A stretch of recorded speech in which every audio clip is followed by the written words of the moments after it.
नमस्कार दोस्तों, मेरा नाम मुकेश लोधी है। मैं भारतीय जनता युवा मोर्चा का निवर्तमान जिला अध्यक्ष जिला अलीगढ़ से हूं। मेरी पोस्ट में कुछ कमेंट आए थे, जिन कमेंटों का जवाब देने के लिए मैंने आज ये वीडियो बनाई है।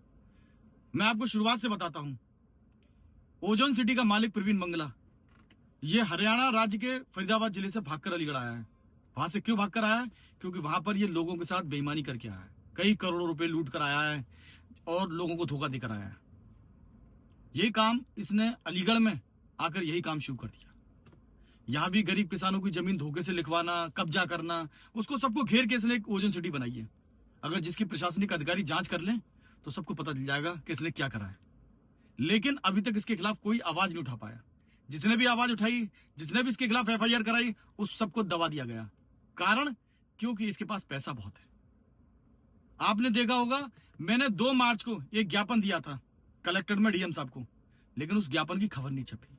क्यों? क्योंकि जिन लोगों के गरीबों की जमीनें हड़पता है, जिससे प्रॉफिट होता है, उस पैसे से ये अपनी सच्चाई को दबाने का काम करता है।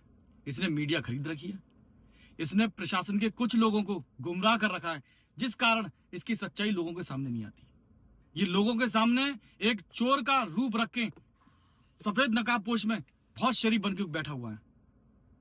मैं उन लोगों से भी कहना चाहता हूं, अपने भाजपा के उन लोगों से कहना चाहता हूं, क्योंकि मुझसे कमेंट करके लोग पूछते हैं कि आपकी भाजपा सरकार होने के नाते भी इसके खिलाफ कार्रवाई क्यों नहीं हो रही। कारण, इसे बचाने वाले भी कुछ मेरे अपने भाजपा के लोग हैं, जिनको ये जानकारी नहीं है कि मंगला कौन है। तो मेरा सबसे हाथ जोड़कर अपने भाजपा के लोगों से निवेदन है कि ऐसे व्यक्ति का साथ ना दे जो गरीब किसानों की जमीनों पर कब्जा करके उनको बेघर करने का काम कर रहा है। ये प्रवीण मंगला बहुत बड़ा बेईमान है, धोखेबाज है। अपने भाजपा के लोगों से कहूंगा कि इसका कतई साथ ना दें, क्योंकि आपके साथ देने की वजह से इसकी सच्चाई सामने नहीं आ रही, इसके खिलाफ कार्रवाई नहीं हो रही।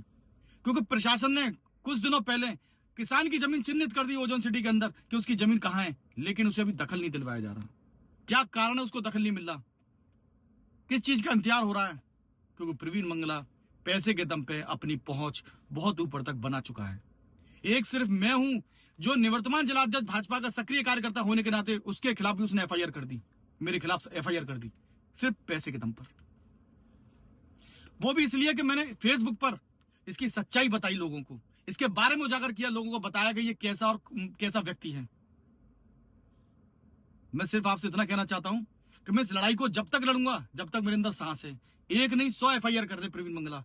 हो सकता है लोगों को इसने डरा लिया हो, धमका लिया हो, लेकिन मैं डरने वाला नहीं हूं। सच्चाई के लिए मैं अपनी जान भी दे सकता हूं।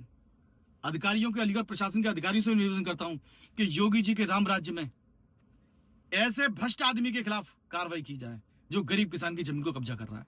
अगर किसान की जमीन है, आपने चिन्हित करिए, तो उसको जल्द से जल्द दखल दिलाया जाए, जिससे एक योगी जी की सरकार में यह मैसेज जा सके कि कोई भी भूमाफिया, कोई भी दबंग आदमी, कोई भी बड़ा बिल्डर किसी गरीब किसान की जमीन पर कब्जा नहीं कर सकता। मेरा इतना ही निवेदन है अलीगढ़ के प्रशासन से, उसकी जमीन को आपने चिन्हित कर दिया, उसे दखल दिलाएं। और अपने भाजपा के लोगों से भी निवेदन है कि ऐसे व्यक्ति का साथ न दें, क्योंकि मैं लड़ाई सिर्फ गरीब किसान की लड़ रहा हूं, जिसको उसकी जमीन दिलाने का हक दिला रहा हूं।